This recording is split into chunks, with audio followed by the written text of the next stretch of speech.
Very good morning guys, I am Ashutosh and you are watching Trade Like Apex. Welcome to my channel. Let's start. तो ये series का second video होगा जिसमें आपको मैं price actions के basics बताने वाला हूँ। तो चार्ट पे आपको प्राइस एक्शन कैसे और क्या रीड करना है इसके बारे में मैं बताऊँगा और क्या क्या चीज़ आपको जानना पड़ेगा ये प्राइस एक्शन रीड करने के लिए। सो आप किसी भी चार्ट को समझ पाएंगे कि या वो बुलिश है, बेरिश है या साइडवेज है। तो चलिए शुरू करते हैं।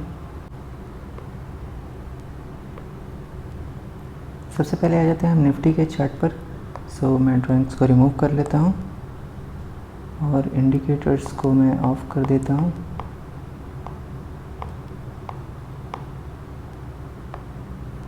तो चलिए देखते हैं। तो ये निफ्टी का चार्ट है 1 डे टाइम फ्रेम पर। सो इसमें आपको मैं प्राइस एक्शन कैसे क्या रीड करना है उससे पहले मैं बता दूं कि क्या क्या आपको पता होना चाहिए प्राइस एक्शंस को समझने के लिए। एकदम बेसिक में बता रहा हूँ।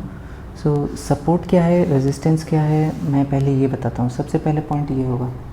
सो सपोर्ट रेजिस्टेंस को समझने के लिए हम ऐसे देख सकते हैं, जैसे आप समझ लीजिए कि एक लाइन है, एक लाइन है और प्राइस ऊपर से ड्रॉप होते हुए यहाँ से आकर के रिवर्स कर जा रहा है। तो यहाँ ये सपोर्ट ले रहा है और जब प्राइस नीचे से ऊपर जाते हुए यहाँ से रिवर्स कर जा रहा है तो ये रेजिस्टेंस है सेम चीज़ के लिए। तो अगर मैं एक यहाँ लाइन ड्रॉ करूँ, अगर मैं एक यहाँ लाइन ड्रॉ करूँ, तो दोनों लाइंस पे यहाँ आपका सपोर्ट है, यहाँ सपोर्ट है, यहाँ सपोर्ट है, यहाँ सपोर्ट है, लेकिन यहाँ रेजिस्टेंस है। यहाँ अगर एक और बार जाकर कैसे आता तो यहाँ रेजिस्टेंस होता। प्राइस ऊपर से आते हुए नीचे टकरा करके वापस घूम जाता है ऊपर की साइड, तो वहाँ सपोर्ट है। और प्राइस अगर ऊपर जाते हुए टकरा कर नीचे आ जाता है तो वहाँ रेजिस्टेंस है। तो ये पता कैसे चलेगा? अगर वहाँ पर एक से एक या दो बार मतलब ऐसा होता है कि प्राइस रिवर्स हो जा रहा है जा करके टकरा कर, तो वहाँ पर प्राइस अगर रिवर्स हो रहा है तो वो सपोर्ट है या वो रेजिस्टेंस है। आपको कंडीशन मैंने बता दिया। ऊपर से टकराते हुए नीचे आया तो रेजिस्टेंस, नीचे से टकराते हुए ऊपर गया तो सपोर्ट। सो एक और चीज़ समझ लीजिए, एक अगर ये सेम लाइन मैं यहाँ ड्रॉ कर दूँ और यहाँ पर ये टकरा कर ये नीचे आ रहा है तो यहाँ रेजिस्टेंस है, लेकिन यहाँ जब ब्रेक कर रहा है और वापस से इधर आएगा तो यहाँ सपोर्ट होगा। तो सेम लाइन पर सपोर्ट और रेजिस्टेंस दोनों हो सकता है, इस बात का आपको ध्यान देना है। सो अब आप लोग समझ चुके हैं सपोर्ट और रेजिस्टेंस क्या होता है। तो अब समझिए ब्रेकआउट क्या होता है। तो ब्रेकआउट जैसे ये चीज़ है, आप जैसे कोई कंसोलिडेशन फेज़ देखते हैं यहाँ पर, जैसे ये मार्केट साइडवेज हो चुका है, तो जब ये एक ही बॉक्सी रेंज में मूव किए जा रहा है, तो जब इसका ये जो कैंडल जो क्लोजिंग दे रहा है इसके आउटसाइड में ये कैंडल, तो ये कैंडल को कहेंगे हम, ये कैंडल ब्रेकआउट कर रहा है, ये कैंडल कंसोलिडेशन फेज़ का ब्रेकआउट कर रहा है। और यही सेम कैंडल नीचे साइड में बनेगा तो ये सेम कैंडल ब्रेक डाउन कर रहा है। एक ही बात है, बस एक कैंडल अप साइड में ब्रेक कर रहा है और एक कैंडल डाउन साइड में ब्रेक कर रहा है। तो अप साइड ब्रेक कर रहा है तो ब्रेकआउट, डाउन साइड ब्रेक कर रहा है तो ब्रेक डाउन। ईजी चीज़ है, ब्रेकआउट और ब्रेक डाउन हो गया। अब आप समझिए पुल बैक क्या होता है। वो पुल बैक क्या होता है अब आप ये देख लीजिए। जैसे आप एक और कंसोलिडेशन फेज़ देखिए, यहाँ पर मान लीजिए कि कंसोलिडेशन फेज़ है और अगर मार्केट यहाँ से ब्रेक करके नीचे साइड में ब्रेक डाउन दे करके यहाँ से यूँ रिटेस्ट हो जाता है और फिर एक बड़ा फॉल देखने को मिलता है, तो ये चीज़ आपका पुल बैक कहलाता है। तो मोस्ट ऑफ द रिटेलर्स, जैसे हम रिटेलर हैं, तो हमें यहीं पर एंट्री करनी चाहिए। अगर मान लीजिए कि ये शार्प रेड कैंडल बन जाए तो आप कहाँ स्टॉप लॉस दीजिएगा इसमें, फिर यहाँ स्टॉप लॉस दीजिएगा, यहाँ एंट्री लीजिएगा और आपका स्टॉप लॉस हंटिंग हो गया तो आपको इतना बड़ा एसएल देना पड़ेगा, ये लार्ज एसएल होगा आपका। उससे अच्छा आप रिटेस्ट का वेट कीजिए, रिटेस्ट आता है तो ठीक, नहीं तो आप पुल बैक का वेट कीजिए। जब यहाँ से ये इधर आकर के यहाँ पर आएगा तो ये पुल बैक होगा और यहीं से यहीं आ जाएगा तो इसको रिटेस्ट बोलेंगे। तो जब रिटेस्ट करेगा आप तब ट्रेड ले सकते हैं, जब पुल बैक लेगा आप तब ट्रेड ले सकते हैं, क्योंकि पुल बैक पर जो कैंडल बनता है उसके बॉटम का स्टॉप लॉस लेकर के आप ट्रेड ले सकते हैं। Easy thing. सो अब आप समझ गए कि पुल बैक क्या होता है। अब समझ लेते हैं फेक ब्रेकआउट और ब्रेकडाउन क्या होता है। तो सेम चीज़ मैं आपको समझा देता हूँ सेम जगह पर। ये रहा, ये बॉक्स कंसोलिडेशन है, ये ब्रेकआउट हुआ और अगर ऐसा सीन बनता है यहाँ पर, ये कैंडल ब्रेकआउट देते ही रिवर्स करता हुआ एक बड़ा सा रेड कैंडल में रिवर्स हो जाता है यहाँ पर, तो इसको हम कहते हैं ये फेक ब्रेकआउट है। तो ये एरिया को फेक ब्रेकआउट बोलते हैं। और सेम चीज़ ये नीचे के साइड में करता, नीचे के साइड एक रेड कैंडल अच्छा सा देते हुए फिर ग्रीन कैंडल बना देता बिल्कुल बड़ा सा, तो उसे हम कहते हैं फेक ब्रेकडाउन। तो ये चीज़ें ट्रैपिंग करने के लिए यूज़ करते हैं FII DII, या फिर मतलब जो हेड है मार्केट सुपीरियर्स जो हैं वो यूज़ करते हैं ये सब। सो इन सब चीज़ों से सेफ रहते हुए रिटेलर्स को ट्रेड करना चाहिए। इसके बारे में हम आगे जानेंगे आगे के वीडियोज़ में। सो अब चलते हैं, हमने समझ लिया support, resistance, breakout, pull back और फेक ब्रेकआउट, फेक ब्रेकडाउन समझ लिया। अब जोन और कंसोलिडेशन क्या होता है, अभी आप इसमें कंफ्यूज हो रहे होंगे, तो आप ये भी समझ लीजिए कि जोन और कंसोलिडेशन क्या है। मैं इसको रिमूव करता हूँ और ये दिखाओ, यहाँ आपको बताता हूँ। तो जोन हो जाता है ये चीज़, ये सेम चीज़ जो है मैं कितनी बार आपको बता चुका हूँ, ये सेम चीज़ पर मैं एग्जांपल्स दिए जा रहा हूँ। ये इसी को जोन कहते हैं। अगर प्राइस एक बॉक्सी रेंज में मूव करने लगे, जैसे कि ये एक बॉक्सी रेंज में प्राइस मूव करने लगे, तो उसको कंसोलिडेशन या जोन बोलते हैं। एक ही जगह कंसोलिडेट कर रहा है, ये सेम जगह से निकल ही नहीं रहा है मार्केट, इसी में up down up down up down up down पूरा चल रहा है। और इसमें भी up down down up down up down same चीज़। सो इसी को कंसोलिडेशन फेज बोलते हैं, या फिर बॉक्स कंसोलिडेशन बोलते हैं इसको। यूजुअली बॉक्स कंसोलिडेशन से डिनोट किया जाता है इसे। अब आगे समझ लेते हैं, सेम चीज़ को जोन भी बोलते हैं। एक मार्केट एक जोन में है, अगर कोई बोलता है आपसे मार्केट एक जोन में है, तो मार्केट इस तरह के एक बॉक्स कंसोलिडेशन में होगा। चलिए आगे समझते हैं, ये चार्ट पैटर्न्स क्या होते हैं, इस चीज़ के बारे में मैं आपको बता देता हूँ। चार्ट पैटर्न में आपने काफ़ी बार पढ़ा होगा कि चार्ट आपको शो करता है एक पैटर्न, जैसे वो हो सकता है W पैटर्न, वो हो सकता है कप एंड हैंडल पैटर्न। क्यों होता है मेरे पेंसिल के साथ, कप एंड हैंडल पैटर्न होता है, W पैटर्न होता है। और मतलब ऐसी थ्योरी है, कप एंड हैंडल बनाया तो मार्केट ब्रेकआउट दे देगा, या फिर यहाँ से ब्रेकडाउन दे देगा। ऐसा आपको कैंडल्स में पता चल जाता है कि मार्केट किस तरफ जाने का प्रेडिक्शन है उसका।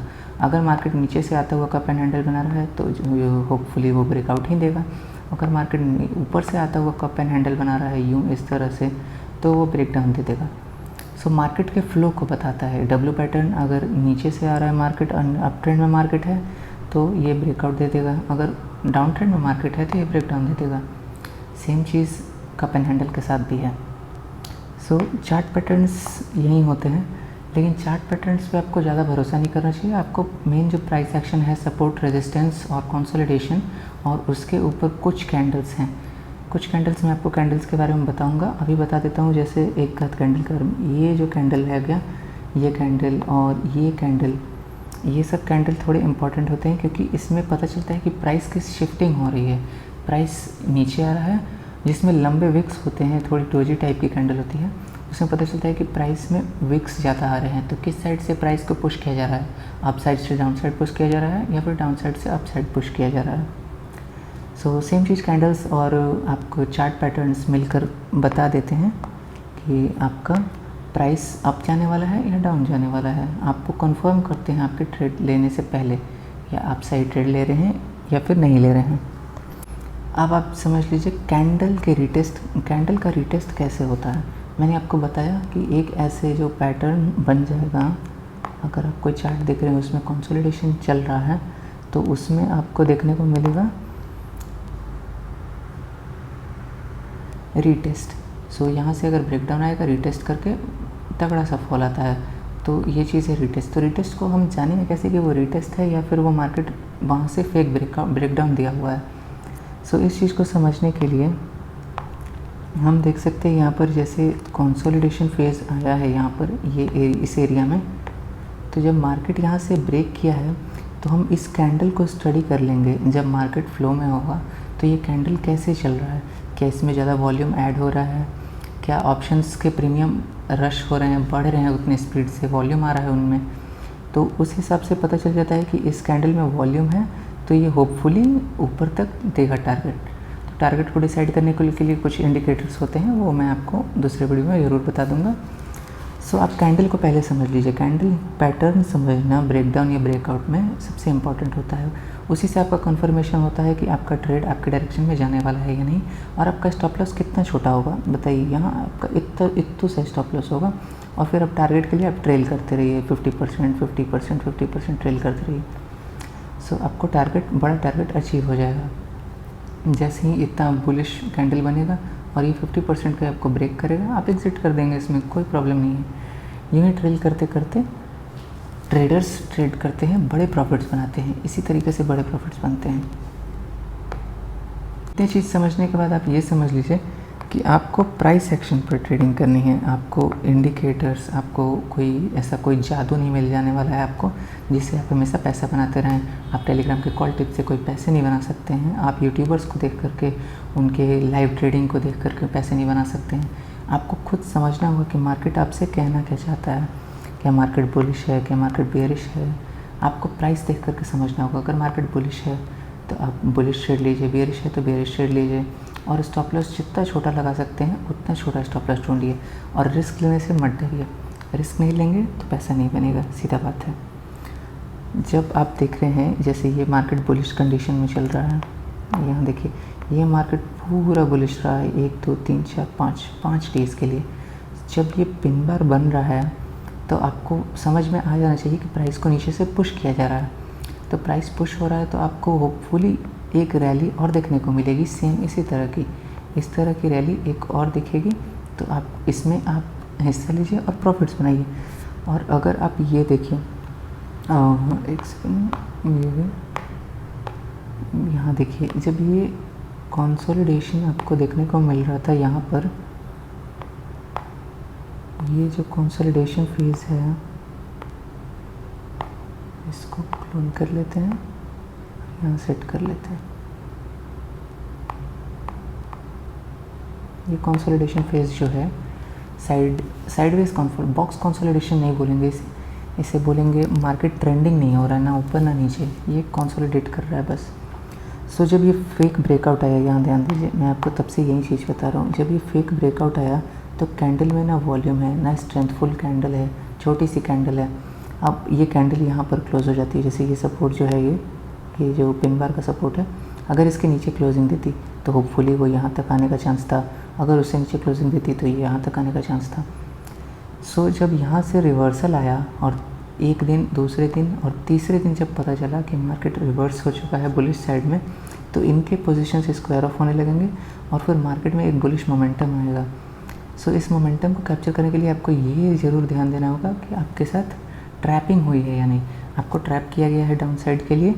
जिस साइड भी डिटेलर्स ट्रैप होते हैं उसके अपोजिट साइड में मोमेंटम आता है, और आपको पैसा उसी साइड बनाना है। इसीलिए आप कभी जल्दीबाजी में एंट्री मत किया कीजिए, हमेशा वेट किया कीजिए, या फिर वो रिटेस्ट होकर के गिर जाए। मार्केट यहाँ से रिटेस्ट होकर के फॉल कर जाता, या फिर फेक ब्रेकआउट दिया, ये आपको हमेशा रिटेस्ट होने के बाद ही पता चलेगा। सो चलिए, इतना कुछ जान चुके हैं हम लोग आज के लिए। और ये सब जो चीज़ें हैं स्टडी करने की, ये सब आपकी कन्फर्मेशंस हैं, सिर्फ ट्रेड लेने के कन्फर्मेशंस हैं। अगर मैं यहाँ पर बुलिश ट्रेड ले लेता हूँ यहाँ पर, तो मुझे पता है कि मैं ट्रेलिंग करते हुए कहाँ तक ले जाऊँगा, जैसे मैंने आपको ट्रेलिंग के बारे में बताया। और मुझे पता है कि मेरा स्टॉप लॉस कहाँ पर होगा। देखिए इतना छोटा सा स्टॉप लॉस है। ये प्रीमियम में कितने का स्टॉप लॉस होगा? सिर्फ 37 रुपीज़ का स्टॉप लॉस होगा। अप्रॉक्स एट द मनी पे 37 रुपीज़ का स्टॉप लॉस होगा। और उसके बाद आप ट्रेल करते रहिए जितना ट्रेल करना है आपको। जैसे ये 50% के नीचे क्लोज हो जाएगा, जैसे ये कैंडल 50% के नीचे क्लोजिंग दे रहा है, तो फिर यहाँ पर एग्जिट कर लेंगे हम। सिंपल एंड ईजी है बिल्कुल। ट्रेडिंग को ईजी लीजिए। कभी आप जल्दीबाजी में मत जाइए कि यहाँ ब्रेकआउट हुआ मुझे एंट्री कर लेनी चाहिए। ब्रेकआउट होगा तो पुल बैक होगा, पुल बैक नहीं होगा तो आपको एक ये यहाँ से जो स्विंग दिखेगा, एक स्विंग बनता हुआ दिखेगा, जो जब यहाँ स्विंग बन जाएगा, एक सेकंड, यहाँ ऐसे करके जो स्विंग बन रहा है हम यहाँ पर ट्रेड लेंगे डाउन साइड के लिए। तो ऐसे कोई जल्दीबाजी नहीं है हमें ट्रेड लेने के लिए, ठीक है। प्रॉफिट्स को घर ले जाना सीखिए, बड़े प्रॉफिट्स बनाना सीखिए। छोटे प्रॉफिट से कुछ नहीं होने वाला है। छोटे प्रॉफिट आएंगे, एक तो स्टॉप लॉस जाएगा, छोटे प्रॉफिट्स भी जाएंगे, ऊपर से ब्रोकरेज भी देना पड़ जाएगा। सो छोटे प्रॉफिट्स के चक्कर में मत रहिए। एक और चीज़ जान लीजिए, आपको अपना सेटअप ढूंढना है। अपना सेटअप, जैसे मेरा सेटअप है कि ये ट्रेंड लाइन पर ऐसी कैंडल बनेगी, ब्रश ट्रेंड लाइन पर ऐसी कैंडल बनेगी तो मैं गारंटीड ही ट्रेड लेता हूँ। अब एक और चीज़ देखिए, जैसे कि इधर लेंगे और अब मान लीजिए कि मार्केट डाउन ट्रेंड हो चुका है, तो यहाँ तक तो मैं ट्रेड ही नहीं लेता क्योंकि मार्केट बुलिश मोमेंटम दिखा रहा था इतने टाइम से। यहाँ तक मैं कोई ट्रेड नहीं लेता। यहाँ के बाद जब ये एकदम बुलिश कैंडल बनेगा, ये आया यहाँ पर, तो ये जो टच कर रहा है, ये एक स्विंग बन रहा है जो यहाँ पर ये यू शेप का जो स्विंग है, मैं यहाँ पर ट्रेड लूँगा। अगर ये मार्केट मेरा स्टॉप लॉस इतना सा होगा, बस यहाँ ट्रेड एग्जीक्यूट होगा, स्टॉप लॉस इतना सा, और फिर मैं ट्रेल करता हुआ होल्ड करूँगा। यहाँ कहीं एग्जिट कर लूँगा मैं ट्रेलिंग में। तो यहाँ पर मैं ट्रेड बिल्कुल लूँगा क्योंकि यहाँ मेरा सेटअप है। तो आप भी ऐसे ही अपना सेटअप एक बना लीजिए, सेटअप एक ढूंढ लीजिए अपने लिए जो आपका 70% का विन रेट रहता है, जिसमें जब भी आप वैसे सेटअप पर ट्रेड करेंगे तो 70% चांसेस हैं कि आपके स्टॉप लॉस हिट नहीं होंगे, आपके टारगेट हिट होंगे 70% टाइम्स, और 30% टाइम आपके स्टॉप लॉस हिट हो सकते हैं। कभी भी कोई ट्रेडर गारंटीड नहीं बता सकता है कि उसका ट्रेड पॉजिटिव ही जाने वाला है, उसके स्टॉप लॉस हिट हो सकते हैं। सो इस चीज़ पर डिपेंड मत रहिए कि हमेशा आप पैसा बनाएंगे ही बनाएंगे, आपको स्टॉप लॉस देना होगा। ऐसा नहीं है कि मार्केट फ्री में आपको पैसा दे देगा, बिना रिस्क के तो यहाँ काम हो ही नहीं रहा है, तो रिस्क लेना तो बनता है इसमें। स्टॉक मार्केट ही एक रिस्क है।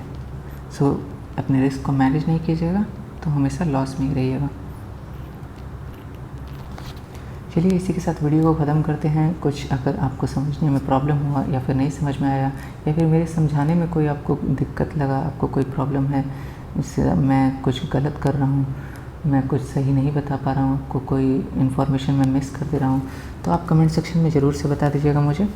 आज के लिए बस इतना ही, मिलते हैं किसी नए वीडियो के साथ, तब तक के लिए गुड बाय।